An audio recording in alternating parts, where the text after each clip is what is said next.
మనకి ఎల్లప్పుడూ ఐశ్వర్యం లభిస్తూనే ఉండాలంటే, దరిద్రం అనేది లేకుండానే ఉండాలంటే, ఎప్పుడూ డబ్బులు బాగా వస్తూనే ఉండాలంటే మన ఇంట్లో కొన్ని వస్తువులు ఉండాలని పరిహార శాస్త్రంలో చెప్పడం జరిగింది.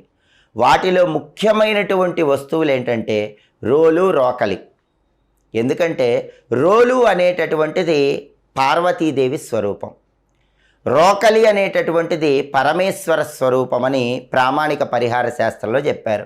ఏ ఇంట్లో అయితే రోలు, రోకలి ఉంటాయో ఆ ఇంట్లో శివపార్వతుల అనుగ్రహం వల్ల ఎప్పుడు ఐశ్వర్యం ఉంటుంది. అయితే రోలు, రోకలి ఇంట్లో ఉన్న వాళ్ళు విడివిడిగా ఉంచవద్దు. రోలు, రోకలి ఎప్పుడు కలిసే ఉండాలి, శివపార్వతులు ఎప్పుడు కలిసే ఉండాలి. ఒక ఇంట్లో శుభకార్యక్రమం కోసం పసుపు దంచితే రోట్లో అతి తొందరలోనే ఇంకా శుభ కార్యక్రమాలు జరుగుతూ ఉంటాయి. అంతటి శక్తి రోలు, రోకలికి ఉంటుంది. ఆ తర్వాత ఖచ్చితంగా ఇంట్లో ఉండాల్సిన వస్తువు చాట.